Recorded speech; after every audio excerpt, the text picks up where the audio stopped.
So today I was rendering videos per as usual, and I thought to myself, since I had time and I was finally free to use the backup slash guest PC slash benchmarking PC I have in the other room, I thought to myself, how would a cheap $100 GPU stack up on Overwatch and gaming in general? So Overwatch will be the first game I sort of test out on this GPU. It's an R7 370. Now, at the time that I picked up this GPU for someone else to use, this is before the RX 480 came out. So basically it's a 2GB, 256-bit GDDR5, core clocked at 995 MHz, so we're just under a gigahertz. One DVI-D slot, 1024 stream processors, PCI Express 3.0, etc. This graphics card has a lot of good reviews. A lot of people seem to dig it. It's a great budget card.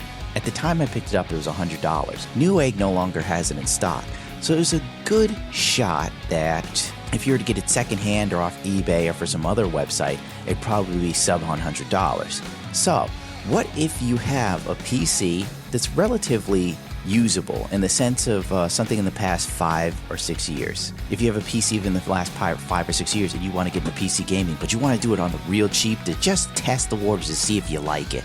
You know, maybe you have a console and you have like a Dell PC or something and you're just like, I kind of want to see what PC gaming's about, but I don't want to spend $1 billion because it's how console gamers assume PC gaming is.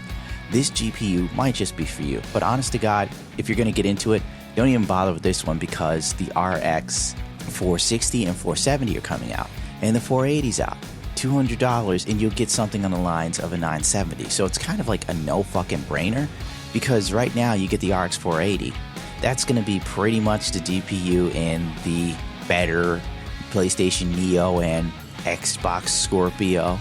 So, you know, you could save yourself a lot of adjuvant time and just grab this motherfucker. Unless you live for the exclusives, which honestly, if you're an Xbox fan, I think most of the Xbox exclusives are going to be on PC now, so why even bother with an Xbox? Just my 2 cents, you know, don't get pissed off at me. I don't really care if you have brand loyalty. I'm just giving you an option. So don't be mad at freedom of choice, bro. If you don't want that, go live in Syria. But in all seriousness, let's just see how well this motherfucker stacks up. We're going to go right into options, and as you can see, I have graphics quality set to high. Now, I tried to get away with as much as I could on high and medium. I really didn't want to put too much to low because frankly, why even bother with low?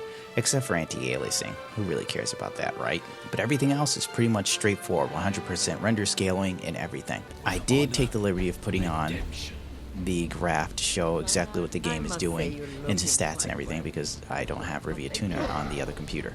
I've made sure that the graphics are just as comparable or better than what you get on a console. Now this is a really cheap graphics card, and I will admit, close-ups on certain characters will drop you into the 40s, but only close-ups, like when you're choosing your character. But while in-game, I rarely ever saw frames below 55 with this setting. You could draw some stuff back and go to a solid 60 FPS. The monitor that is being used is an ISP monitor by Samsung with a 75Hz refresh rate at maximum. I got it because it was white and it matched the other computer. I don't really have a use for that monitor, but you know, enough of that. Let's get on to the game. Oh, and the gameplay is going to be complete and utter shit. This is Paz's copy of Overwatch, and her key bindings are ridiculous. So it took a lot of getting used to on my end. I'm gonna look like a damn fool.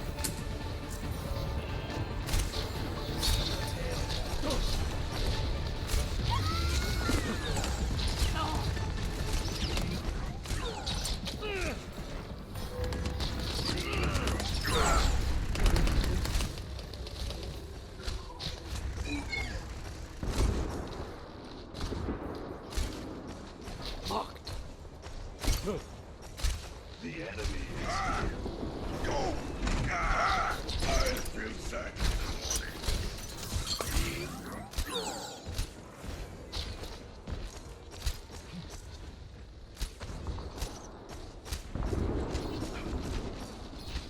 Well, as you can see, the performance is comparable to consoles. In fact, in some areas, quite superior as far as the performance delta would go. My only regret was not hooking this up to my 144Hz refresh rate to really get a clear idea of just how many frames I was getting. It was topping off at 70, 75, and with VSync on, we never really dropped below 60 except for maybe 1 or 2 instances of a 55 FPS drop. But overall, the visual quality and visual fidelity is superior to consoles in every way for Overwatch in particular. So if you want to get into PC gaming but don't want to spend too much money and you already have a computer that you can upgrade with a graphics card, this may be a valid idea. I mean, this graphics card is just about $100 now. Or an RX 480 like I stated before. A little bit more bang for your buck, a bit more future-proofing, and a far better product currently available. Oh well, that's going to do it for me. Don't forget to rate, comment, subscribe. Thank you as always for tuning into my channel. Don't worry, I will soon get graphs that show performance delta and make me look more professional. But until then, this is a one-man show. I am editor, executive producer, director, and every other asshole in between who gets bagels.